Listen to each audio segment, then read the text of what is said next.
surchargé le doodle. J'ai pas mis les créneaux 15 minutes. Ouais, si ça arrange le monde de faire 16h30, Ouais. 18h30, 17h, 19h, on peut regarder ça. Déjà, Bon, la demi-heure près, c'est déjà bien, hein. donc, Pardon? Déjà, la demi-heure près, c'est déjà bien, hein. Ouais. oui. Donc, puisque c'est enregistré pour Jean-Luc, ben voilà, Jean-Luc, il y a une demande pour. Ce serait donc le mardi Le mardi de de 18 à... 18h à 19h30, c'est ça? Ou de 17h30 à 19h30. Ouais, 17h30, 19h30. Voilà, se positionner là-dessus. Parfait. Et on verra après Bien. si ça convient à tout le monde. Alors, sinon, la vidéo, vous en avez pensé Alors, je ne l'ai pas regardé en entier. D'abord, je n'étais pas présent, puis je n'ai pas eu le temps, ou je n'ai pas pris le temps de la regarder en entier. Je la regarde à peu près sur la moitié.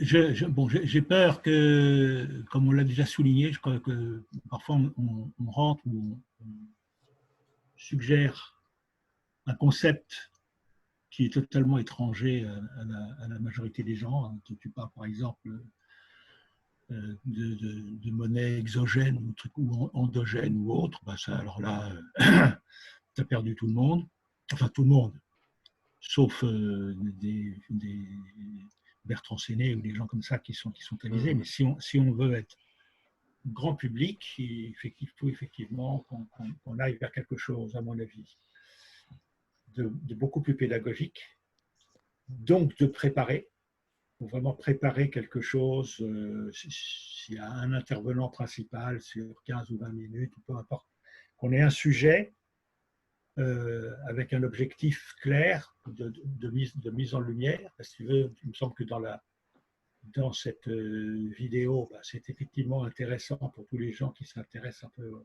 aux choses, mais on survole, on butine, on passe d'un truc à un autre. Enfin, c'est vrai que ça part. c'est pas assez construit. Et donc, les gens peuvent dire, ouais, c'est sympa, leur truc, c'est bien, mais un, je n'ai pas tout compris, et deux, où est-ce qu'on peut en venir? Par exemple,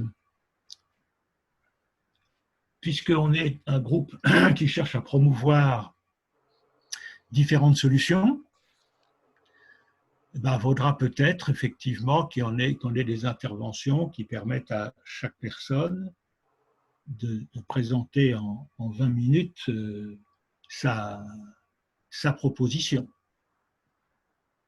Et puis après, qu'il y ait peut-être un échange, un débat, question-réponse sur cette proposition-là. Mais on ne commence pas à dire, voilà, je l'entendais dire, oui, il y a peut-être des gens de la June qui seraient contents de venir, et puis voilà, ça peut devenir une espèce de grosse foire où on peut perdre encore une fois beaucoup de personnes parce que entre toutes ces propositions et toutes ces façons de présenter les choses, on peut s'y perdre. Donc c'est pas évident, en fin de compte, d'avoir un sujet assez pluraliste comme le nôtre, parce que c'est sûr qu'on cherche à faire comprendre aux gens que le ver qui est dans le fruit est dans le système monétaire, mais par derrière, on remet de la confusion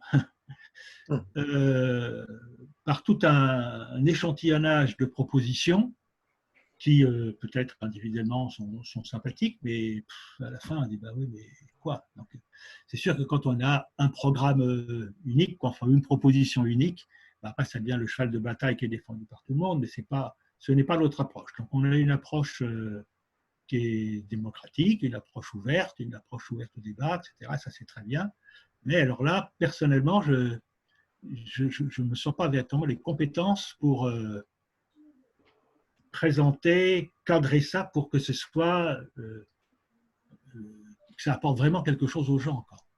Et ça, pour moi, c'est une véritable question à laquelle on pourrait s'atteler. Parce que c'est sûr qu'on est un ensemble de personnes qui avons peut-être un peu de sujet, on porte tous une piste de solution. Bon, très bien. Mais comment faire pour qu'il ressorte quelque chose de ce foisonnement au départ? Moi, dans l'idée, ce que je voulais faire, c'était plutôt éduquer le grand public au fait qu'on a besoin de changer le système monétaire. Bon, en fait, je le faisais plutôt dans cet esprit-là, où l'amener, en fait, de faire plusieurs vidéos où on part de très loin, c'est-à-dire quelle est la relation entre l'économie et l'écologie, quels sont, par exemple, les différents leviers sur lesquels on peut agir, pour obtenir quoi, et petit à petit, qu'eux, ils construisent une façon de parler, une façon de penser, et peut-être de parler, parce qu'on peut aussi amener des vocabulaires particuliers au fur et à mesure des vidéos, mais pour que, au final, je ne sais pas, quand on aura fait 5 ou 6 vidéos, bah, à la fin, ils se disent, bah, oui, c'est logique, il faut changer. Et à ce moment-là, une fois qu'on est à ce point-là, bah, là, on peut dire, bah, voilà, nous, on propose, il y a cette solution, cette solution, cette solution, cette solution, mais au moins, la personne, elle a compris la démarche que bah, il est nécessaire de changer. Et il est nécessaire de s'intéresser particulièrement à la monnaie. Voilà. C'est ça que je crois que c'est ça, hein, aujourd'hui. Je ne sais plus si je vous l'avais partagé, mais dans les démarches de recherche de soutien ici à l'appel, entre autres, etc., j'avais écrit à Équiterre. Équiterre. Équiterre. Ouais, Équiterre. C'est une qui fait- association écologiste très en vue au Québec qui organise plein de projets. Ouais. D'accord. Oui. Bon, et ils m'ont répondu, nous ne nous intéressons pas au système monétaire, ce n'est pas notre sujet. Nous, ce qui nous intéresse, c'est la fiscalité écologique, l'éco-fiscalité. Donc, Ouais, mais avant de faire de la on reste bien dans le système dominant où on passe son temps à chercher des sous pour financer nos projets. Ouais, mais chercher des sous pour faire. Non, mais attends, mais c'est hallucinant.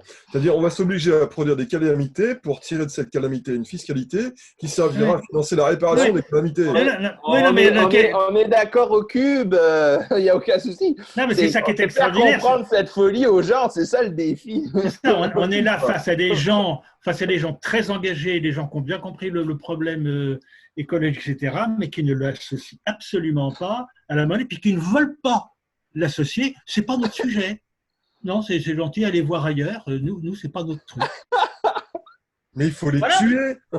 Mais attends, mais t'as la majorité des groupes écologistes qui sont comme ça, hein, qui ne font pas le lien. Bon, alors c'est une bonne nouvelle parce que les écologistes, nous sommes les seuls à avoir fait le lien entre la calamité environnementale et le système monétaire. Et on peut déposer un brevet. Alors maintenant, oui, voilà, il faut déposer un brevet, c'est exactement ça. Non, mais ce qu'il y a de bien, c'est qu'en fin de compte, on a du travail. Enfin, ce qu'il y a de bien, c'est qu'on a du travail, ouais. Bon, il va falloir qu'on s'arme de créativité et de ténacité pour éduquer les gens. Et donc, maintenant, il faut absolument qu'on fasse des vidéos pédagogiques. Il y a une chose qui est certaine, c'est qu'on va mourir, on se le souhaite le plus tard possible, mais avec ce genre de chemin-là, on va mourir dans l'honneur, ça c'est garanti. Il ne faut vraiment pas oublier que ça fait... Enfin, bon, je sais bien qu'il y a un temps pour tout, mais moi, ça fait plus de 20 ans que je fais ça. Hein.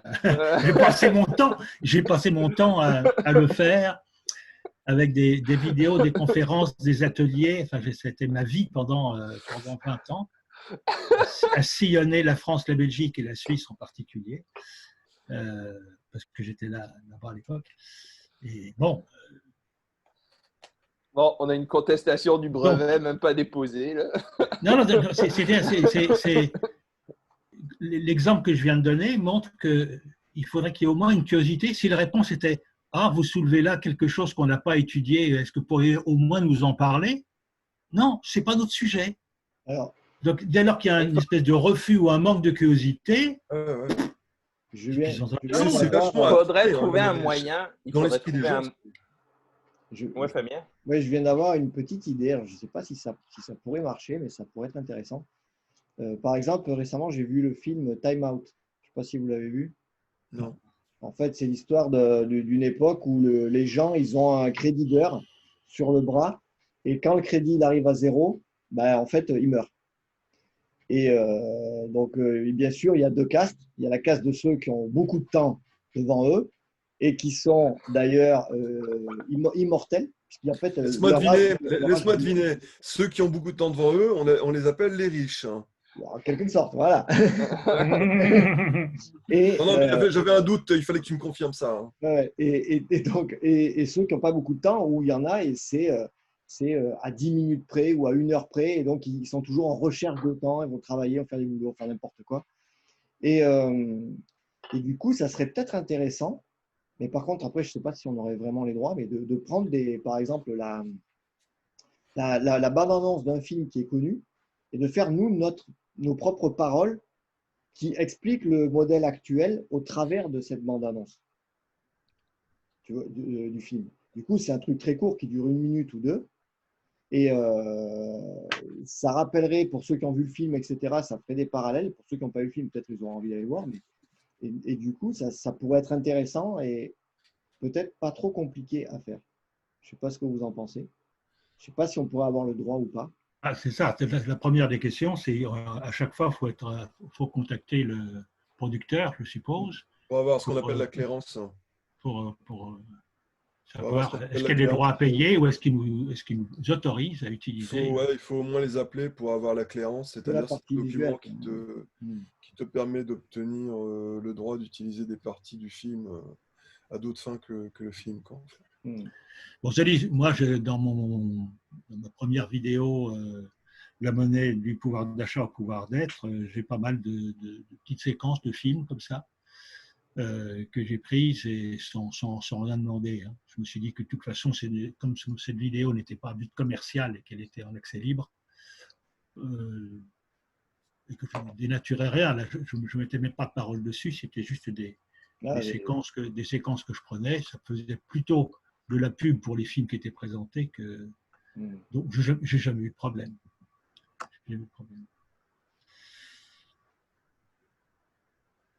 Mais là, à partir du moment où on met des paroles autres, là, on dénature le truc.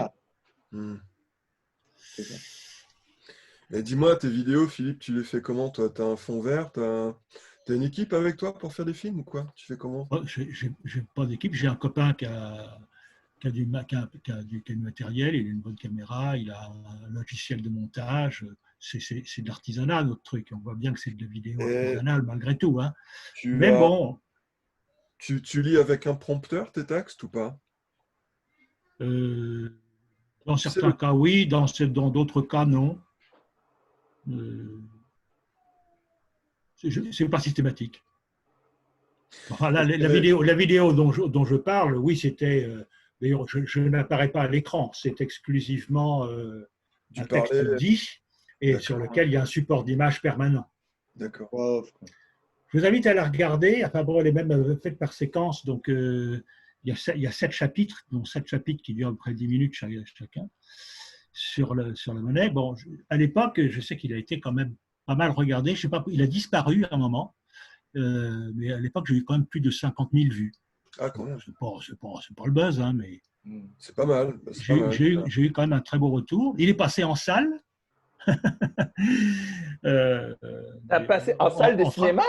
Oui. Mais pas au travers d'une chaîne de ça, c'est parce que c'était des associations, puis il y avait un cinéma, il y a des cinémas indépendants qui acceptent de projeter des films de ce genre. Bon, il est passé, je sais plus, 3-4 fois en France dans des salles de ce genre. Wow. Avec ma présence ou sans ma présence, parce qu'il y a parfois des associations qui ont demandé l'autorisation de projeter le film. Puis, pas de problème, prenez-le, diffusez-le. Parce qu'il est quand même. Je vous invite à le regarder. Ne serait-ce que par curiosité, ça fait quand même plus de 10 ans. La monnaie du pouvoir d'achat au pouvoir d'être.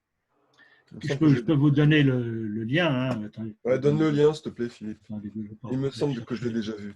Moi aussi, il me semble. Il faut que je cherche ça. Bon, en tout cas, comme on a entendu dire, c'est vrai que notre site, Les Éconologistes, est relativement vide, tristement vide. Il faut absolument qu'on le remplisse. Bon. Et mettre des... Oui, mais bon, on peut se donner le temps. Hein. Allez, je vous donner. Ouais, mais ça, là, c'est une remarque. C'est comme la remarque de mon fils. Là. On visite des terres, puis il dit, ben, il n'y a rien de fait, c'est tout pourri, il y a tout à construire. Je dis, mais mon petit gars, il faut commencer quelque part. Voilà, je viens de mettre le lien. Alors, c'est le lien qui renvoie à la page globale de tous les documentaires et tous les films. Donc, il y a ceux que j'ai réalisés qui sont en tête. La monnaie de pouvoir d'achat, pouvoir d'être, on doit le trouver en deuxième ou troisième position. Je vous mets ce lien-là parce que Tu l'as mis où c'est là-dessus que vous l'avez en 7 chapitres. Alors, vous avez soit le visionnement du film au complet, mais ça vous demande 1h15, soit chapitre par chapitre. Et donc, là, si vous avez 10 minutes devant vous, vous pouvez le regarder. Et ça présente le sujet. Et je crois qu'il faut aller jusqu'au bout parce que dans toute la dernière partie, j'aborde en même temps le changement de conscience personnelle qu'il faut avoir. Qu'il faut mettre pour... Tu as mis ça où dans le conversé de Zoom? Oui. Ah, moi je ne l'ai pas. Ok. Ah, mais attends, oui, mais attends, je ne l'ai pas envoyé. Merde, attends, zut. Tellement mis. Attends, comment on fait pour envoyer? Oui, ça y est, c'est bon. Ah, c'est bon, Ça y est, vous l'avez? Ah, bah oui, il est là en haut, oui, d'accord, ok. C'est bon. Voilà. L'homme en devenir. Bon, et là-dessus, bon, j'ai mis aussi, sur cette page-là, on trouve aussi toutes sortes d'autres documentaires, toutes sortes d'autres documentaires, conférences, pas forcément de moi, d'autres personnes. Oh, il y a du sujet, je veux dire, on peut très bien aller chercher là-dedans aussi, pourquoi pas, des sujets qui pourraient être produits dans les économies. Je veux dire, il y a un peu de matière là.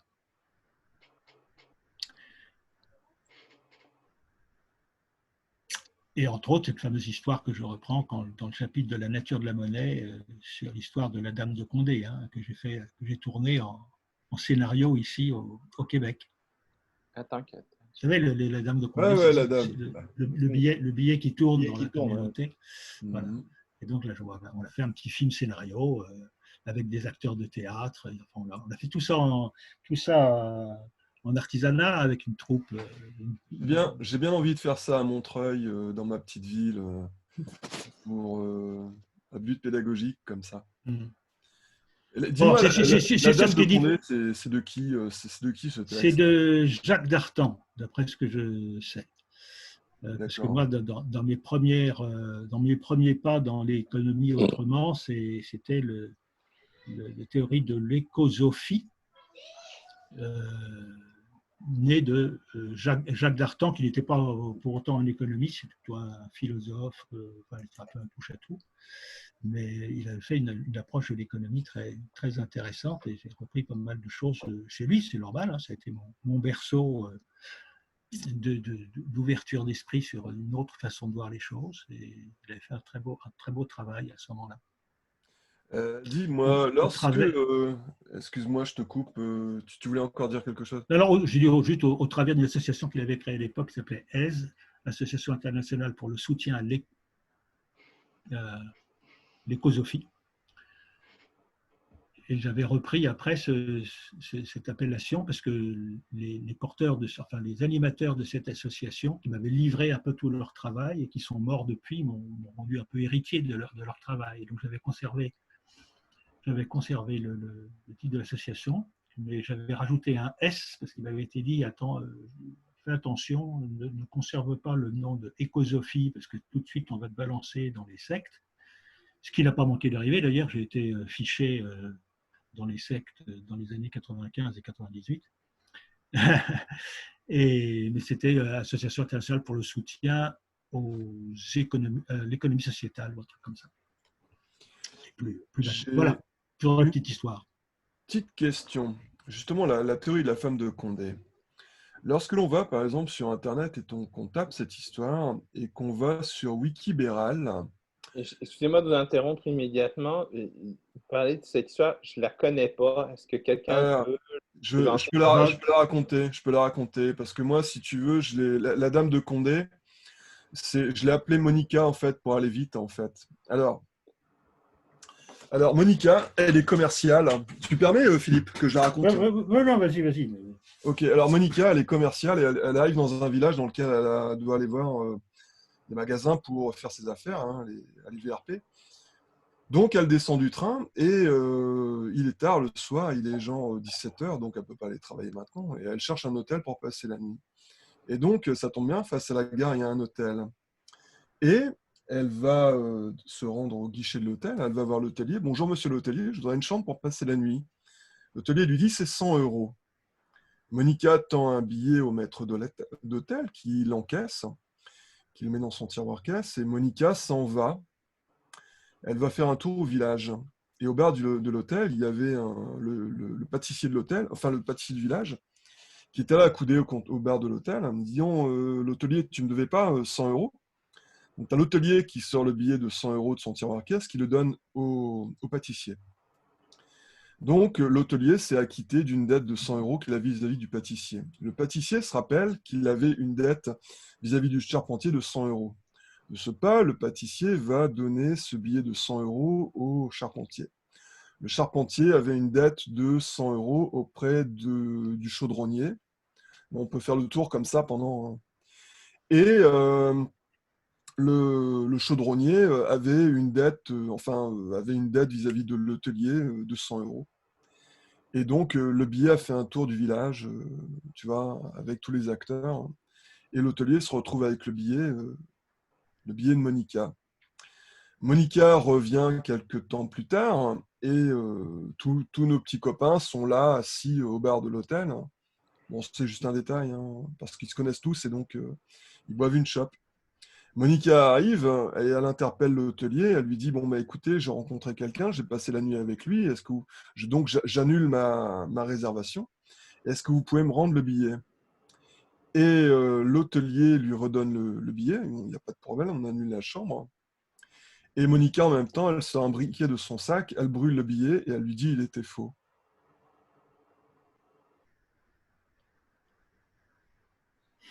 T'as fait un flop là. T'as compris, Cédric, ou pas? Ben, en fait, c'est un processus d'annihilation de dettes réciproques. Voilà. Tout à fait. On a annulé toutes Mais, les dettes. mais avec une fausse monnaie, donc avec un billet qui n'a aucune valeur. OK. Hein? Ça, c'est pour Comme faire- quoi, la valeur d'un billet, c'est juste quelque chose de purement culturel, en fait. C'est ça. C'est Mais- pour illustrer le fait que l'argent n'est qu'une convention sociale fondée Voilà. sur la confiance. C'est pas le billet, c'est pas la valeur du billet qui compte. Tant qu'il est accepté, il a de la valeur. Et il Et perd on sa valeur peut- au moment où il n'est plus acceptable. Tout à fait, exactement. Et donc, en fin de compte, bon, là, dans mon histoire, il n'y avait que 4 acteurs, mais tu aurais pu très bien, avec un seul billet, avoir 50 acteurs si le temps d'une journée avait été assez long, tu vois. Donc, si tu veux, ça aurait été le PIB du village qui aurait été augmenté par autant de fois le nombre de rotations de ce billet, en fait. Ouais. C'est ce Et qu'on ce qui est appelle la intéressant. vitesse de la monnaie de Irving Fisher. Et le PT. double. Pardon, non, fini. Le C'est ce qu'on double appelle- intérêt, on se Ouais, vas-y, marre sur les vas-y. pieds. Le double intérêt, c'est de montrer aussi que ce n'est pas parce que on a découvert que le billet était faux que ça a annulé les paiements précédents. C'est tout, c'est qu'il est plus acceptable, il ne peut plus circuler, mais tout le monde est satisfait dans la communauté, tout le monde a été correctement payé avec Alors, un faux billet. ce que je voulais, moi, te poser comme question, c'est que lorsque l'on va sur Internet et qu'on tape cette histoire, la fable de la Dame de Condé, et qu'on tombe sur le site Wikibéral, les gens qui sont de tendance libérale réputent cette histoire comme étant quelque chose de techniquement impossible. Pourquoi? C'est une question là où tu introduis ton Non, explication. non, c'est une question. Je me demande pourquoi ces gens disent que cette théorie ne tient pas debout. Ben, en fait, moi, oui, au fur et à mesure que tu racontais l'histoire, je vois les objections monter dans ma tête, là. C'est que cette modélisation s'applique sur un modèle qui a certaines contraintes qui ne reflètent pas nécessairement le monde réel. Ah, tu parles Notamment, de la comptabilité générale, notamment. la circularité de la dette. Je veux dire, pour que cette histoire marche, il faut que la dette soit circulaire, ce qui n'est pas le cas. Il y a des gens qui tiennent en haut, puis comme par hasard, souvent c'est des gens qui achètent des terres puis les rasent pour y installer des parcs à VTT puis des cochonneries de même. Il y a des mondes qui sont en haut, qui tiennent les ficelles et qui n'ont de dettes envers personne, mais que tout le monde a des dettes envers eux. Et donc là, la réalité sociétale, ce n'est pas une dette circulaire.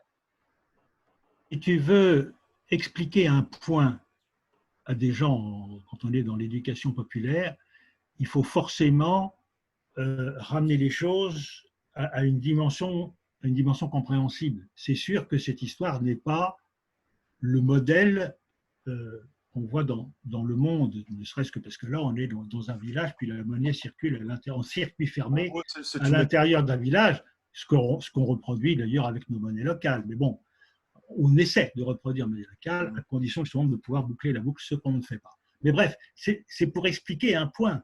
Le but, c'est pas de dire voilà comment ça se passe dans la société. Le but, c'est de dire la monnaie n'a aucune valeur en soi, elle n'a de valeur que par son acceptation. Ah oui, bien que c'est une C'est convention tout. sociale, c'est certain. Mais c'est tout. C'est pour ça que je l'ai mis dans le chapitre de la nature de la monnaie. Quand j'explique dans mon film, mon approche personnelle, c'est de dire qu'il y a une double nature. C'est que d'une part, c'est une convention sociale fondée sur la confiance, et que d'autre part, c'est une dette de la communauté en reconnaissance de la richesse produite par la communauté. Bon. Donc, moi je dis qu'il y a une double nature, et je l'explique par deux histoires de ce genre qui peuvent évidemment être contestées en disant mais non, ça ne marche pas comme ça dans la vie, bien sûr, on te mettra plein de choses. Regardons entre autres que chaque fois qu'un économiste ou une théorie économique s'appuie toujours sur des postulats totalement faux, le plus souvent en disant toute chose étant pareille par ailleurs, ben, désolé, ce n'est jamais toute chose pareille par ailleurs. Et donc, toutes les théories reposent sur des choses qui sont indéfendables, mais on cherche à montrer un point. Et dès qu'on cherche à montrer un seul point, ben effectivement, ça ne reflète pas la réalité totale. Tout dépend de ce qu'on veut démontrer. Comme quoi la théorie économique est quelque chose de modulable à volonté en fonction. Ce sont que des idées, en fait. Bien sûr, on parle de loi, il n'y a pas de loi. Ce qui est là, surtout, la grande différence que je verrais avec notre système, c'est que dans notre système, tout passe par la banque. Donc, en fait, à chaque fois, c'est 1, on revient au départ, et 1, et on revient au départ, et on revient au départ. Alors que là, dans ton explication, ben, vu que c'est le même billet physique, lui, il fait son circuit, il annule les dettes. Alors que là, ben, on reste en circuit fermé, je reçois de l'argent, je le mets à la banque. Et comme la banque est au milieu, ben, du coup, ça reste vachement… Pas forcément. L'argent, ce qui est intéressant, c'est que l'argent que tu encaisses, c'est de la monnaie centrale, et c'est la seule monnaie centrale à laquelle nous avons accès, nous les citoyens, et que cette monnaie sort de ta caisse, elle fait dans une autre caisse, puis elle ressort d'une caisse. Sur le plan du circuit, ça peut très bien se faire. Oui, ça peut très bien se faire, mais avec et ça passe pas par la banque. Ouais, c'est ça le problème, c'est qu'en fin de compte, la banque voudra avoir le contrôle de tous les échanges. C'est pour ça qu'ils veulent numériser la monnaie, interdire en gros les billets, parce qu'en fin de compte, ce genre de choses est fortement propice à du noir ou des choses qui ne sont pas déclarées, par exemple. C'est vrai. Oui, puis il y a aussi un phénomène qui est très problématique qu'on n'a pas dans la modélisation de Condé, c'est le fait que non seulement la banque est chef d'orchestre central, mais en plus, elle prête avec intérêt. Là, dans notre histoire, les bonhommes se sont prêtés 100 € chacun pour se rendre service mutuellement, point. Ils n'ont jamais dit, toi, je te prête 100 €, mais il faudrait que tu m'en ramènes 110. Fait que l'autre qui dit à son autre voisin, écoute, je dois 110, fait que passe-moi 110, je te devrais 120, et ainsi de suite. Et donc, en fait, le crime, le verre dans la pomme, je dirais même plus le bâton de dynamite au cœur de la chose, c'est le taux d'intérêt. L'usure. Et ça, là, comment dire, je fais face à un dilemme personnel profond, quoi, parce que je suis un homme bienveillant qui est confit de paix et d'harmonie et qui cherche la symbiose partout où il va. Mais cette question d'usure et d'intérêt avec des acteurs privés qui ne lâcheront pas un sou m'amène toujours à la même conclusion, que ça ne se réglera pas avec des discussions.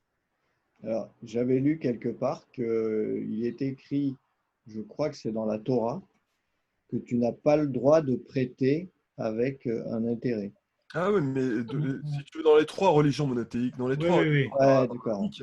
l'usure est interdite. Hein. L'usure est interdite dans l'islam, hein, de ce qu'on appelle la finance islamique. Il n'y a pas de taux d'usure. Hein. Tu dois simplement rendre l'argent qu'on t'a prêté sou pour sou, sans aucun intérêt. Chez les juifs, donc dans la Torah, c'est exactement la même chose. Et chez les premiers chrétiens, c'est aussi la même chose. Chez les premiers chrétiens, il n'y avait pas non plus d'usure. Mais j'avais lu que c'était un évêque, je ne sais plus en quelle année, À partir des Templiers. 1400 ou quelque chose comme À ça. partir des Templiers. C'est les Templiers qui ont inventé l'usure, je crois. Qui avait, voilà. Qui ont entre guillemets, légalisé l'usure. C'est surtout les protestants. Hein. C'est les protestants? Oui, enfin, mais je crois que oui, puisque les Templiers, ils ont disparu. Hein. Il y a moi, Philippe Capebel a voulu les exterminer, justement, parce qu'ils prenaient justement trop de place. Ouais. Et ils devenaient trop puissants. Mais je crois que c'est les luthériens, c'est Luther. Mais le taux d'usure a eu son intérêt. C'était pas un mauvais jeu de mots. Le taux d'usure a eu son intérêt. Ça a été de stimuler le développement. Il me semble que les catholiques qui refusaient obstinément l'usure avaient des problèmes de vitesse de développement face aux protestants qui vivaient ça très très bien. Ouais, et peut-être je me trompe, mais je crois que c'est Saint-Augustin qui a dit, ben là, qui a comme levé le voile sur le tabou un peu et que ça a commencé à autoriser l'usure chez les chrétiens, chez les catholiques, pardon, et que là, ça a débloqué. Et en fait, ce système de prêt avec intérêt a été, si on se place du point de vue simplement du développement humain, jusqu'à une vingtaine d'années, ça a été formidable, quoi. Ça a été formidable, ça a stimulé le développement. Mais à aucun moment, on a pris en compte la réalité qui nous arrive dans la gueule, tel un TGV enragé, qu'on vit dans un monde limité. Et que donc, à force de coloniser les espaces, de consommer les ressources, eh bien là, on va frapper un mur. Et il est trop tard pour ne plus le frapper. Que ben maintenant, il faut mitiger les dégâts. Puis une bonne chose pour mitiger les dégâts serait de changer de système. Mais tu sais, tout ça, c'est le panachage de plusieurs sophismes, hein, comme disait Philippe. Hein. C'est-à-dire, on suppose que les ressources naturelles sont illimitées. Hein. Jean-Baptiste Say qui disait ça il y a 2 siècles. Hein. Ensuite, il y a la main invisible de Adam Smith qui nous dit que tout va être réparé comme par miracle. Donc, soyez égoïste, tout se passera bien. Hein. L'utilitarisme égoïste de Jérémy Bentham, hein, jouir sans entrave. Tocqueville, hein, l'homo economicus, qui doit être efficient économiquement pour ne pas passer pour un indigent. Hein. Enfin, toutes ces choses-là sont des choses qui ont 2 siècles, hein, je dirais intellectuellement, hein, et qui existaient, je dirais, sans même qu'on ait conscience de... Mais tu sais que la main invisible, c'est une mauvaise citation. Hein? Comment? La main invisible, ça a été une invention totale. Mais c'est une surexploitation. Adam Smith n'a jamais présenté la main invisible telle qu'on nous l'a présentée à l'école. Non, mais c'est juste une phrase, c'est juste une petite phrase au milieu d'un texte. C'était pas un chapitre développé. En fait, dans La richesse des nations, il l'a cité 2 fois, à 2 endroits, sans même savoir quelle ampleur ça allait prendre. Mais en fin de compte, c'est ce qu'on pourrait appeler une surexploitation de cette idée, en fait, qui a été une surexploitation de l'idée de la part des libéraux qui ont dit, bon ben voilà, si Adam Smith, père, on va en faire le père du libéralisme, a dit ça, c'est que bon ben voilà, puis c'est ce que j'appelle dorénavant la religion de la main invisible. Oui, on a remplacé Dieu par la main invisible. En gros, ouais. C'est le côté miraculeux de la vie. Tout à fait. Qui règle les choses parfaitement. Bah oui, si l'État ne vient pas s'en mêler, donc il faut laisser faire. Le laisser faire, c'est la théorie du laisser faire. Hein. Les choses s'autorégulent parfaitement. Puis, assumer aussi l'externalité comme quelque chose de très normal. Excuse-moi, je te coupe. Non, vas-y. Il y a eu pire encore par rapport aux externalités justement dont tu parlais. Il y a eu Simon Kuznets, prix Nobel 1971 d'économie, qui, par rapport aux externalités négatives, a dit que la production finirait de toute façon par absorber ses propres externalités négatives. Donc plus on va produire, il arrivera un moment où, on appelle ça la courbe de Kuznets, il arrivera un moment où les externalités négatives seront absorbées par la production. Bon, ça marche toujours pas. Et ce mec-là, il a eu le prix Nobel en 71. Ouais, c'est que des blagues. Et comment dire, le dernier prix Nobel d'économie, j'ai oublié son nom, ou celui qui l'a eu il y a 2 ans, c'était un Américain. Et puis lui, il arrivait sur des conclusions qu'un réchauffement climatique de plus 3,5 degrés était totalement acceptable. Ah ouais, ouais, mais non. Non, mais non, le prix Nobel d'économie, c'est comme le prix Nobel du cours de théâtre, là, tu sais, je veux Non, mais dire. après, enfin, acceptable de quel point de vue? Parce que si c'est acceptable du point de vue économique, ouais, peut-être. Maintenant, acceptable du point de vue du vivant, peut-être pas. C'est ça. Ah, Mais j'ai l'impression que aussi bien le prix Nobel que le prix Lysenko, c'est bonnet blanc et blanc bonnet, hein. Bon, alors pour ceux qui connaissent pas le prix Lysenko, c'est en fait, c'est un, comment dire, c'est un prix non pas honorifique, mais déshonorifique. Tu connais le prix Lysenko, Fabien, en France? Le Non. club de l'horloge, le carrefour de l'horloge. Philippe, tu connais, toi? Non, non. Alors, en fait, qui a eu le prix Lysenko en France? Frédéric Lordon l'a eu. Pierre Bourdieu l'a eu. Albert Jacquard l'a eu. tous Thomas ceux que les économistes n'aiment pas, quoi. Voilà, c'est ça. Albert Jacquard l'a eu. Thomas Piketty l'a eu. Donc, Thomas non, Piketty. les gens à la rigueur que nous on aime bien, ben eux, si vous voulez, bon, là-dedans on a, enfin, c'est-à-dire qui décerne le prix Lysenko, c'est ce qu'on appelle le Carrefour de l'horloge. C'est une association de libéraux conservateurs en France, en fait, qui décerne ça. Et en fait, c'est un prix déshonorifique qui est là pour plus vous taper la honte que pour vous taper tu vois. Mais bon, c'est pour vraiment dire que ces gens-là, c'est bonnet blanc, blanc bonnet, hein. C'est-à-dire, c'est comme le prix Nobel, hein, par la Banque de Suède. Bon, à part quelques rares exceptions, comme par exemple Joseph Stiglitz ou Paul Krugman, éventuellement, pour être tolérants, hein. Tous les autres sont des gens qui sont libéraux, néolibéraux, qui l'ont, hein. On a rarement vu un post-keynésien, un keynésien, ou voire même pire, un marxiste, obtenir le prix Nobel de sciences économiques, hein. C'est Et de toute souvent façon, c'est un exercice de l'esprit qui est salué, puisque pour la démonstration qui souvent est plus contestable. John Michael Greer avait une très belle image pour ça. Je ne sais pas si vous connaissez l'auteur. Non. C'est le gars qui a écrit le bouquin La fin de l'abondance. Et pour lui, il pliait ça en 3 phrases. Il disait l'économie, la science économique, c'est une totale blague. Il dit il y a des maîtres et les économistes, c'est ceux qui ont choisi d'être les valets. C'est rien d'autre que ça. C'est les valets intellectuels de la classe dominante. Tout à fait, tout à fait. Ben, il y a Édouard Cotin qui dit une chose, parce que lui, bon, il a un doctorat en sciences économiques, et lui se plaint, disons qu'il fait la remarque souvent, que dans les écoles de sciences économiques, souvent, c'est la théorie dominante qui est, enfin, la pensée unique libérale qui est enseignée, en fait, hein.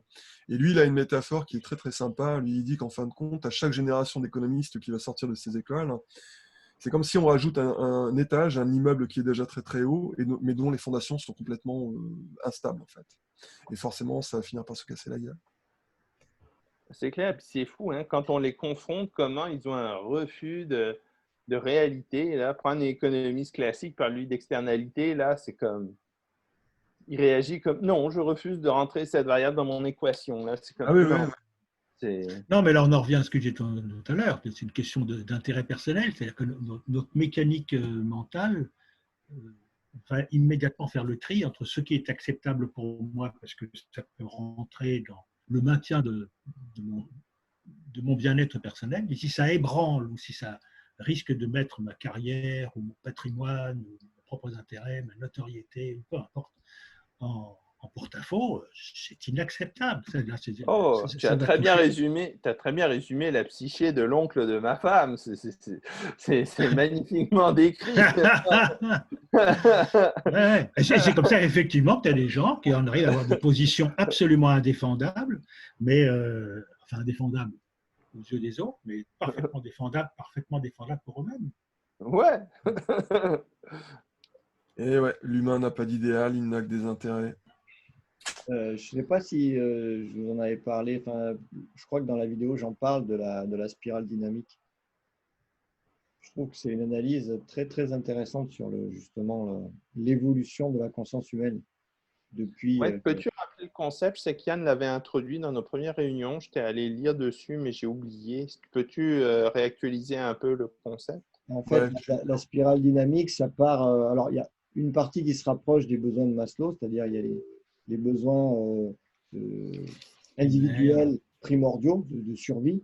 Donc, ça, c'est le premier niveau. Après, le deuxième niveau, les gens, en fait, ils se sont regroupés en clans parce qu'ils se sont aperçus que c'était plus facile de vivre à plusieurs. Mais par contre, il n'y avait pas trop d'organisation, c'était assez petit, etc. Après, il y a eu, que je me souvienne dans l'ordre, il y a eu des chefs. Donc, style, moi, je suis le plus fort. Donc, en fait, c'est moi qui vais expliquer comment le clan doit fonctionner. Et après, il y a eu donc, du coup des hiérarchies, etc. Et après, il y a eu du dogmatisme. Donc là, c'est plus l'aspect religion qui est apparu. Et à chaque fois, la spirale, ça ouvre les champs de conscience. Et le niveau ne peut apparaître que par les limites du niveau précédent. La personne qui est en individuel, en survie individuelle, en fait, elle s'aperçoit que c'est très dur de survivre comme ça. C'est pour ça que sa conscience évolue et elle crée un autre niveau qui dit ah oui, mais à plusieurs, c'est mieux. Et après, à plusieurs structurés comme ça, c'est mieux. Mais la structure comme ça ne répond plus à nos besoins parce qu'on est trop nombreux. Hop, on va faire autrement. Et à chaque fois, ça fait individuel, collectif, individuel, collectif, individuel, collectif. Là, actuellement, la société, grosso modo, elle est en mode orange, c'est-à-dire c'est le mode basé sur la réussite, sur l'individualisme. l'individualisme, voilà, etc. Ça commence à passer en vert, c'est-à-dire vers un peu plus de collectif, mais toujours en conscience de soi, bénéfices individuels, mais qui servent au groupe. Et après, il y a la partie jaune qui est je m'accepte moi en tant qu'individu, mais non égotique, parmi un groupe. Et après, le niveau, enfin, le niveau connu qui est très dur à manifester dans la société, c'est le niveau turquoise, qui lui, c'est le collectif. Le collectif permet de se manifester individuellement au travers du groupe. Donc là, on arrive, et du coup, dans ce dernier niveau, c'est là où on n'a plus par exemple, de propriété ou moins de propriété. Et pareil, à chaque niveau, il y a une structure de fonctionnement organisationnel. Il y a le pyramidal, après, on travaille plutôt en mode, quand on arrive tout là-haut, c'est plutôt en mode des cellules qui interagissent les unes avec les autres, mais chacun a un rôle particulier, mais ça nourrit l'ensemble. Et donc, c'est très codifié. Et il y a un âge aussi, parce que l'être humain, dans sa vie, il repasse par ces stades-là, de 0 à 1 an, 3 ans, etc. Donc, le niveau orange, c'est, je crois, vers 12, entre 12 et 15 ans, je crois, si mes souvenirs sont exacts. Donc, en fait, Les libéraux sont des gens qui ont 12 ans d'âge mental. voilà. Et en fait, ce que ça veut dire, c'est que le niveau de conscience de l'humanité, il est à l'adolescence. On n'a pas encore pris conscience de tout ça. C'est vraiment très intéressant à comprendre. C'est ce que Pablo. À comprendre surtout les dynamiques qui se font dans les différents niveaux. Et surtout, ce qu'il y a d'intéressant, c'est qu'à partir du 6e niveau, avant, il y a à chaque fois le rejet des niveaux précédents. Et à partir du 6e niveau, c'est là qu'il y a un saut de conscience qui se fait où en fait, c'est l'intégration de tous les niveaux précédents. Et c'est grâce à ça que justement, on peut arriver à la conscience de soi et la conscience du collectif. Et c'est ce passage-là que l'on vit en ce moment qui est très dur. Euh, dans l'humanité. Mais c'est vraiment intéressant. Si vous avez quelques instants, il y a des vidéos sur Internet qui sont assez bien faites. Ce que dit Pablo Servigne, il dit que l'humanité est à un stade adolescent, c'est-à-dire que pour qui la vie est infinie, ne connaît pas de limite, peut faire toutes les folies qu'elle veut, il n'y a pas de lendemain, et que maintenant elle s'apprête à apprendre. Et c'est vrai que c'est difficile de sortir de cette vision des choses, parce que en tant qu'individu, quand on marche dans la nature a l'air d'être immense, quoi. Donc, faut vraiment faire marcher sa petite tête pour accepter l'idée que Ouais, puis c'est un tout. ne sont pas infinis. Et donc, il faut voir bien les deux époques. À la naissance du capitalisme, il y a 200 ans, on n'avait pas justement tous les moyens d'extraction, on n'avait pas la puissance technologique et les connaissances qu'on a aujourd'hui. Les gens, pour la grande majorité, vivaient dans une grande simplicité. Même moi, je vois, il suffit que je revoie la vie que j'avais chez mes grands-parents au début de ma vie. On gardait des bouts de ficelle, tout était mesuré, on ne jetait pas. Enfin, il y avait vraiment une approche de la vie qui était très, très précautionneuse. Hein, donc, c'était un héritage justement de la pauvreté dans laquelle avaient vécu beaucoup de gens jusqu'au XVIIe, XVIIIe, XIXe siècle. Et c'est l'industrialisation de l'économie qui nous a fait basculer justement dans un monde en apparence d'abondance matérielle, mais sans qu'il y ait justement de garde-fous dans notre tête, parce qu'encore une fois, d'un seul coup, on apprenait enfin à pouvoir utiliser les richesses de la nature. Et c'est quelque chose d'extraordinaire. Donc qu'on se soit piégé nous-mêmes, ça peut se comprendre, et qu'on continue encore pour beaucoup d'entre nous à se piéger, à rester dans cette idée que la nature est immense et qu'on peut continuer à taper dans le gâteau sans que ça puisse abîmer quoi que ce soit. C'est fortement ancré. C'est ancré par des siècles et des siècles de survie. Donc on a développé une conscience de survie, mais on n'a pas développé une conscience de vie. Oui. Puis pire encore, on a une mauvaise conscience de survie parce que on a considéré conceptuellement que la nature était autre. Nous, la nature. On n'a jamais, ou ce n'est que très récent, et c'est réservé à une certaine marge de la société, que la nature est utile et indispensable à notre survie. Et que massacrer la nature, c'est nous massacrer nous-mêmes. Tu voulais, Jean-Christophe? Ouais, en fait, si tu veux, c'est à la fois anthropologique, sociologique, psychologique, tout ça, en fait. Hein. Moi, c'est ce que j'appelle la dialectique du fouet. Bon, alors déjà, j'aimerais rebondir sur ce que tu disais, Cédric. En fait, il y a un grand trou noir historique, enfin préhistorique, entre le moment où l'homme est descendu du singe, où il a été un homo sapiens, il a vécu comme un homo sapiens sans l'écriture, en fait, jusqu'à... En fait, on se souvient de notre histoire, on a commencé à créer des dieux, en fait, à partir du moment où... Enfin, à répertorier des histoires de Dieu, entre guillemets, à partir du moment où on a inventé l'écriture. Mais avant ça, l'homme existait bien avant l'écriture, en fait. Hein. Et il y a un grand trou noir sur dans le souvenir, en fait, que nous ne sommes rien d'autre que des animaux. Il y a un grand passage historique qui mesure peut-être quelques millions d'années entre le fait où nous étions des animaux et nous sommes devenus entre guillemets, des hommes.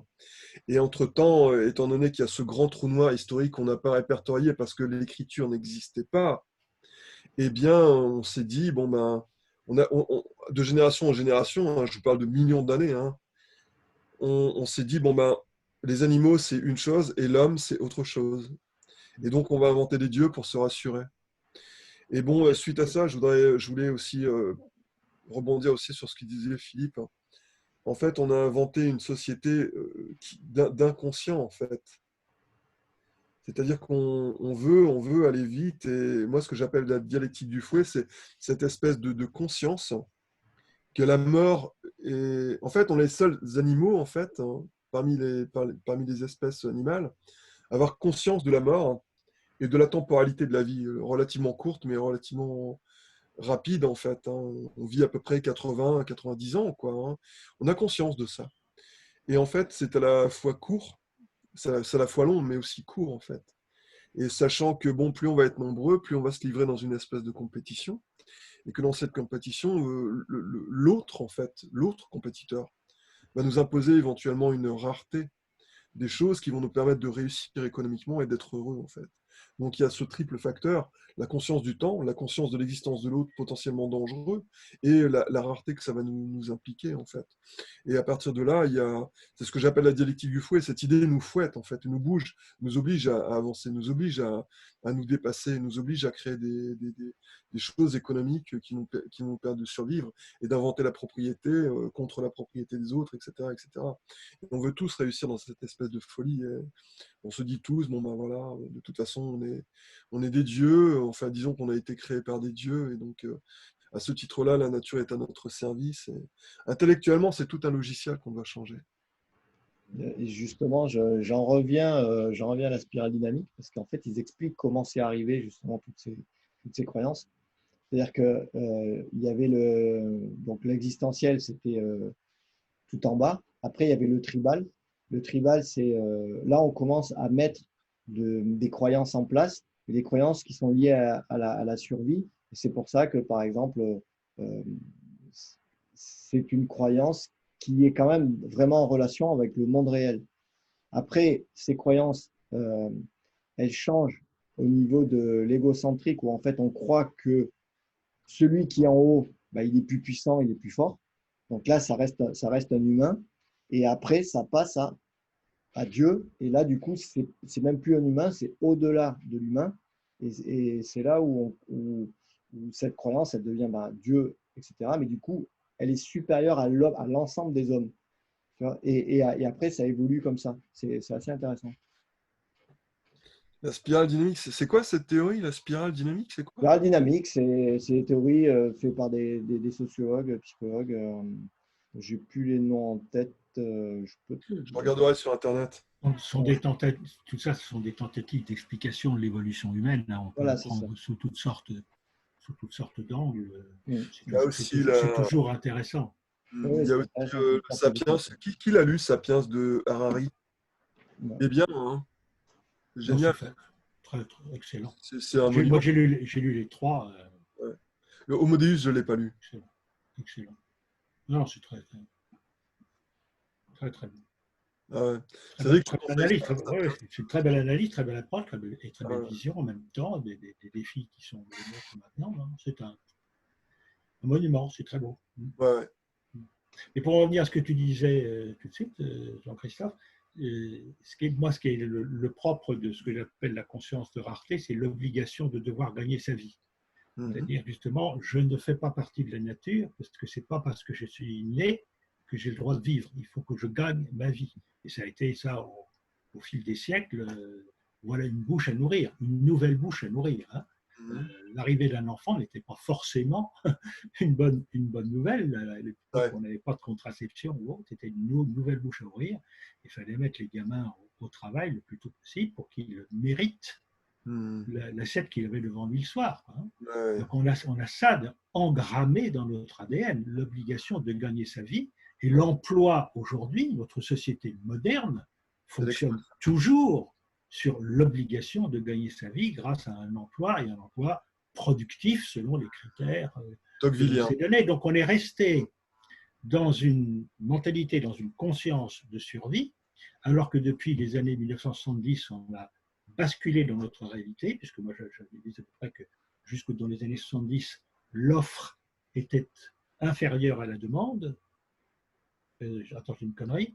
Non, c'est ça, l'offre était Non. inférieure à la demande, alors que maintenant, l'offre est supérieure à la demande. Donc, on aurait dû s'adapter. On ne s'est pas encore adapté. Et si on ne s'est pas adapté, c'est ça qui nous conduit à la modélisation, à l'obligation de croissance, à la consommation, parce que pour tout le monde, qu'on soit un individu, une entreprise, une collectivité, un État, il faut gagner notre vie. Il faut qu'on gagne des sous.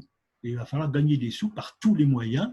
Et donc, on est pris dans une dynamique, justement, mais une dynamique, là, cette fois, qui est devenue suicidaire.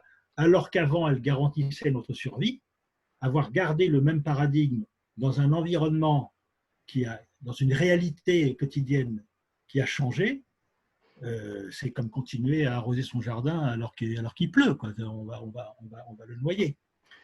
Donc, je crois que toute l'époque que l'on vit, c'est cette époque de transformation où il faut reconnaître que maintenant, il faut passer à la conscience de vie, c'est-à-dire que là, on a aujourd'hui des connaissances et des technologies qui nous permettent de dépasser de loin ce que la nature nous offre dans sa simplicité, je dirais, ou dans sa complexité en même temps. Mais voilà, on va manipuler le génome, on va essayer de presser le citron au maximum, tout ça pour notre notre amélioration de qualité de vie, notre bonheur, comme on dit.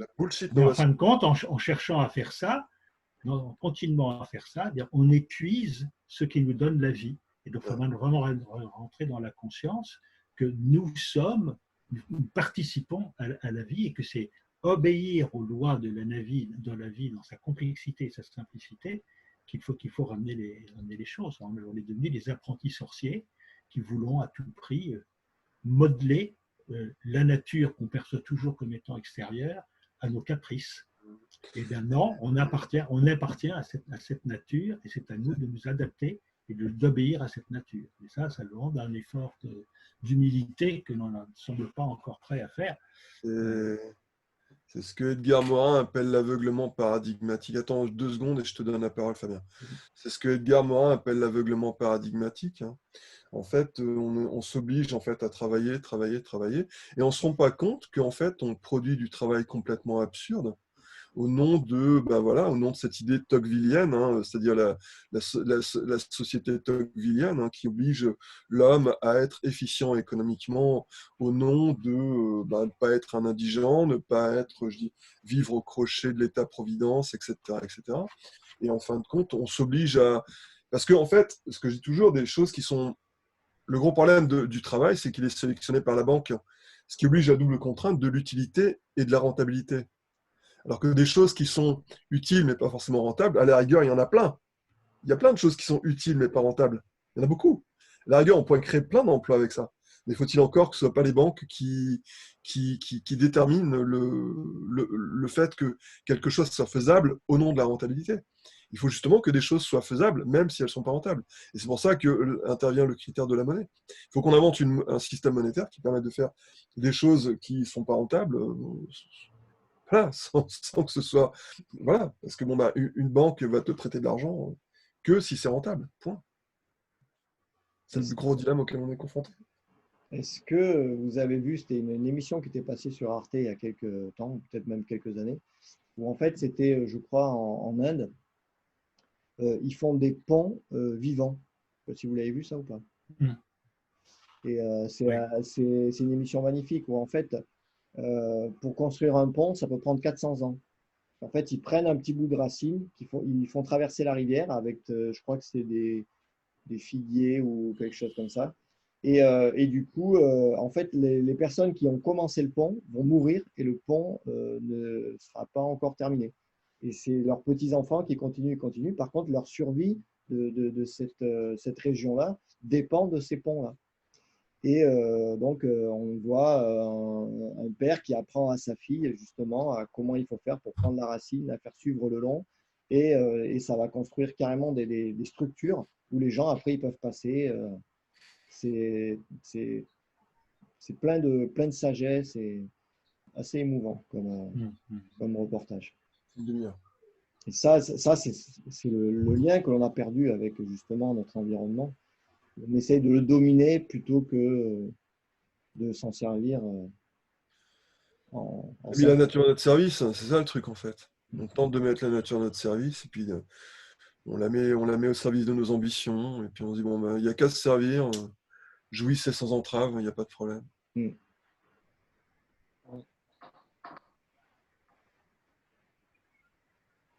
Pour en revenir à nos vidéos et autres, donc je maintiens que à chaque fois, si on veut mettre quelque chose en ligne, et bon, ça, je crois que ce sera ça requiert l'accord de tous, mais il faut véritablement qu'on ait un sujet précis. C'est pour ça que je prenais un peu l'image tout à l'heure de la dame de Condé. C'est que parfois, il faut avoir un objectif à la fin de cette vidéo, à la fin de cette rencontre avec les autres. Notre objectif, c'est de démontrer que. Donc, il faut qu'il y en ait un point, donc une façon pédagogique de le présenter et un point que l'on veut démontrer qui va ressortir clairement.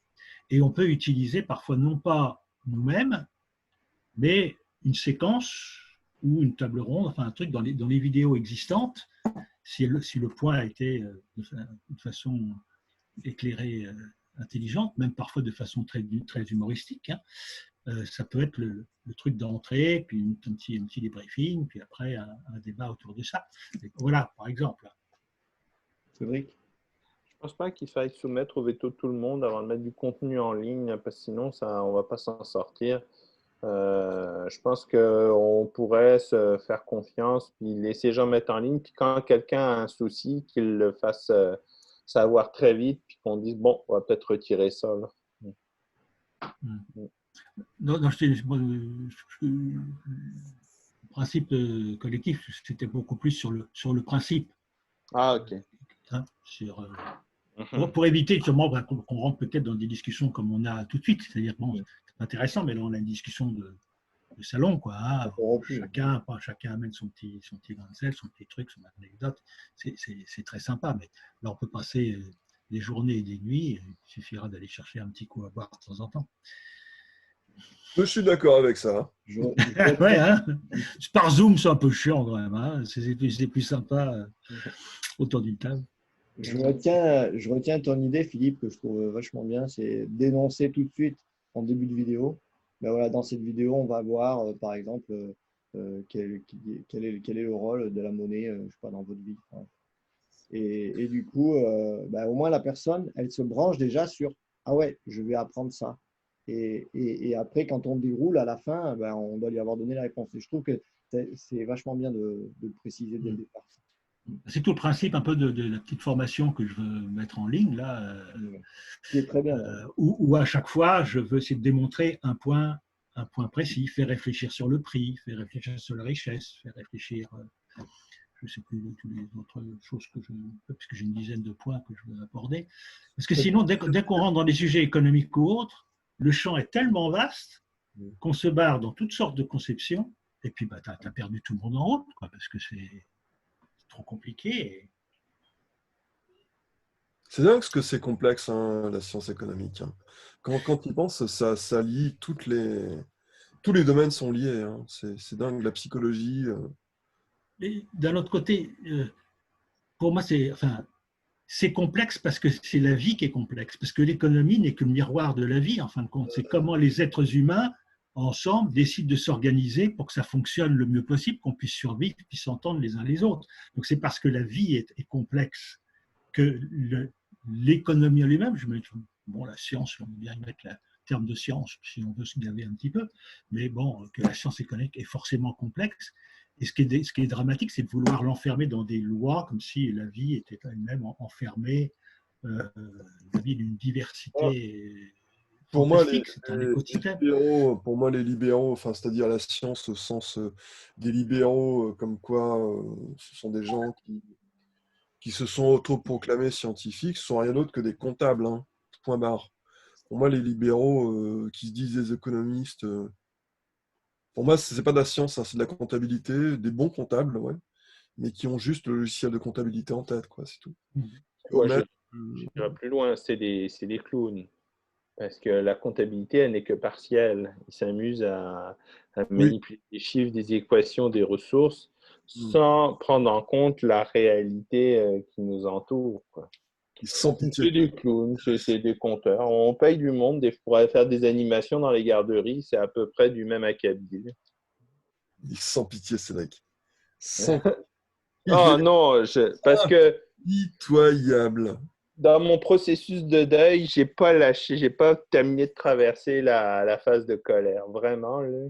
Voilà. Je suis d'une colère indescriptible. Mais c'est parce que Un jour, il faudra faire le bilan. Est-ce qu'on le fait maintenant? Est-ce qu'on le fait dans 40 ans quand le massacre sera presque total? Un jour, le bilan va venir et ces gens vont être jugés. Tu sais, c'est comme nous Ils ne seront pas aujourd'hui. jugés, ils ne sont plus là. Non, mais leurs idées, tu sais, nous, on juge les terreplatistes, on rit des terreplatistes. Et ces libéraux-là rient des terreplatistes sans même comprendre qu'ils en sont eux-mêmes. C'est-à-dire que les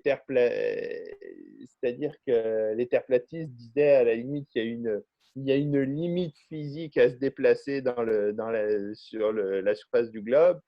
Eh ben, aujourd'hui, ces gens-là en rient, mais ils professent en même temps la consommation infinie de ressources et d'énergie. Tu sais qu'il y a des personnes qui croient toujours à la Terre plate. Hein. Il y a un Ouais, courant de Oui, pensée. oui. Oh, il y aura toujours des illuminés qui croiront à la croissance infinie, hein, même quand on sera à poil à grignoter des graviers. Mais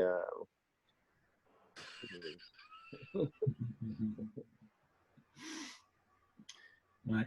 Bon, écoutez, il est 13 heures ici au Québec. Alors, Je crois que ce serait bien peut-être de conclure, ou je ne sais pas s'il y a quelque chose quand même bon, pour le, pour le bien du groupe qui n'est pas sinon, moi, là ça va, à là. conclure. Mais bon, voilà.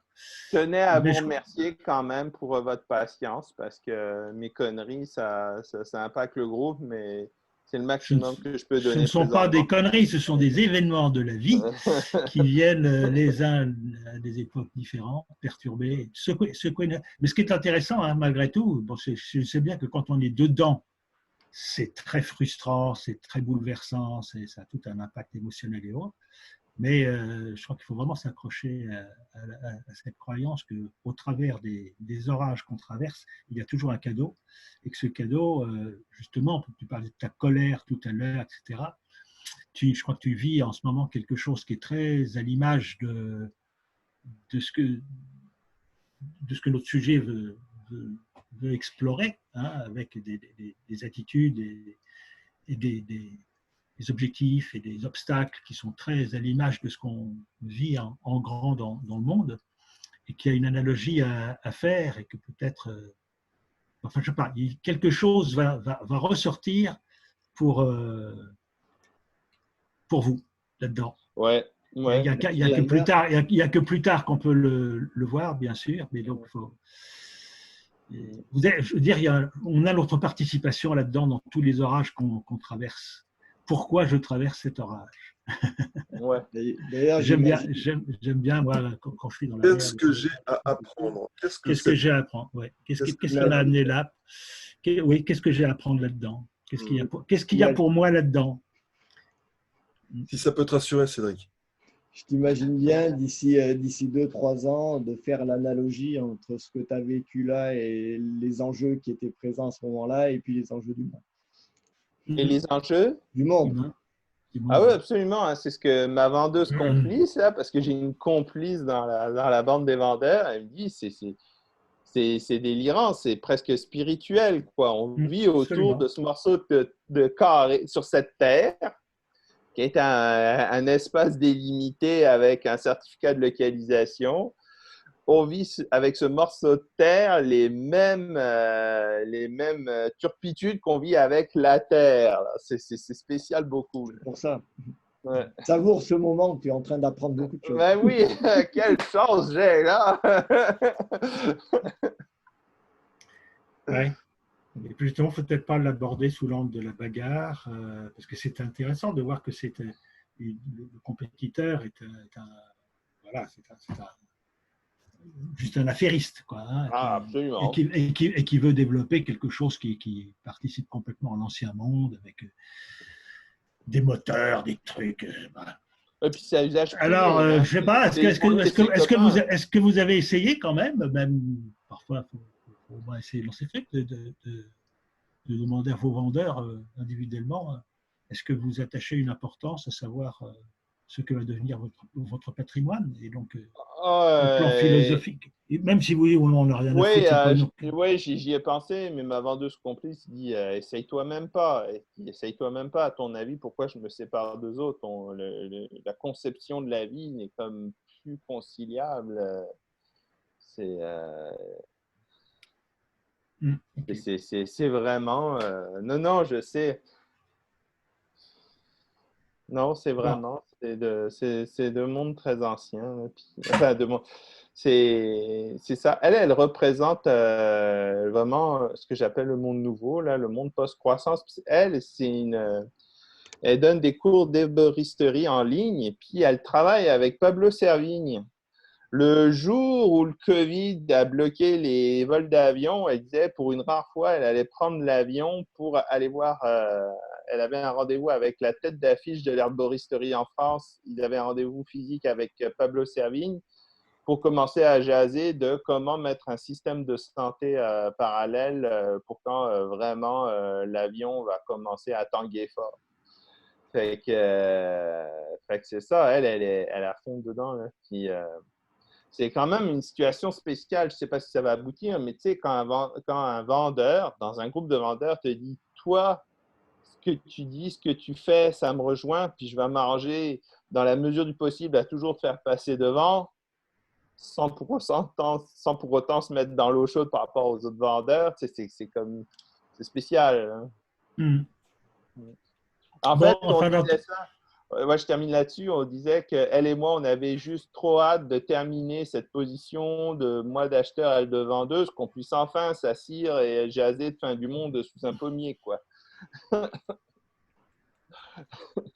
le temps n'est peut-être pas encore venu pour ça. Ouais, non, non, on va attendre dans quelques jours. C'est ça, ouais. Bon courage dans tous les cas et sagesse. Ben, merci. Sagesse et Merci pour calme. votre Ok. soutien, les amis. Bon. Et puis si tu as besoin de jaser un petit peu, hein, tu peux me téléphoner, on peut parler, il n'y a pas de problème. Hein. Ben, merci, C'est Philippe. bien. Voilà.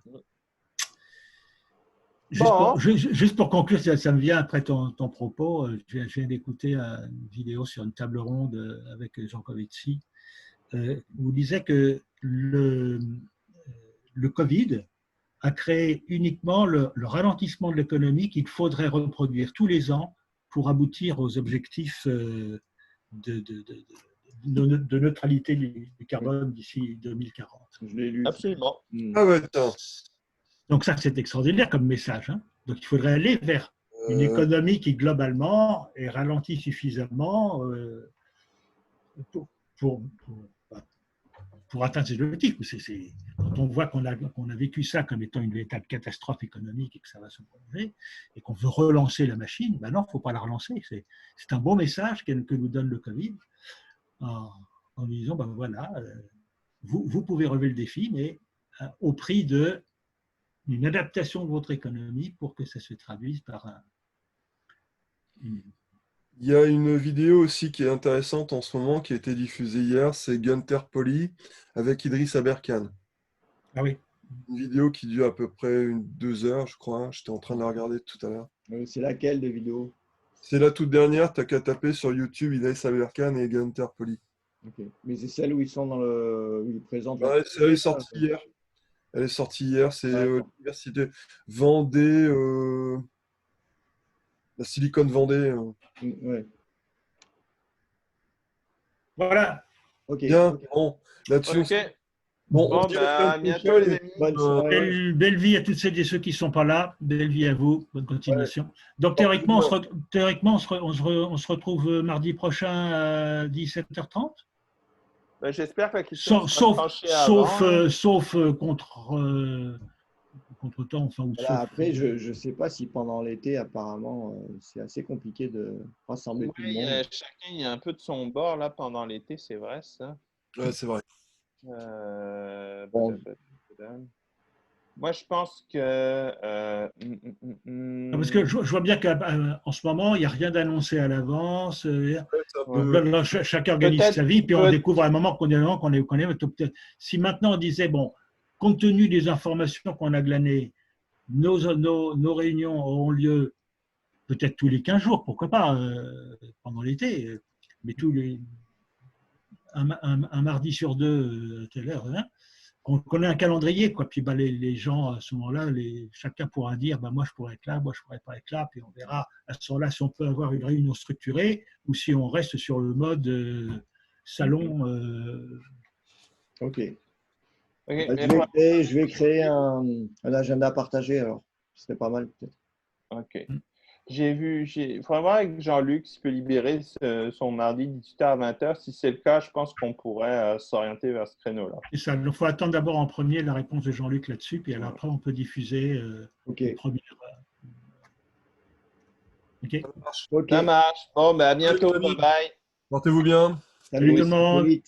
Salut, Bye salut. bye. À plus tard. Ciao, ciao. Ciao.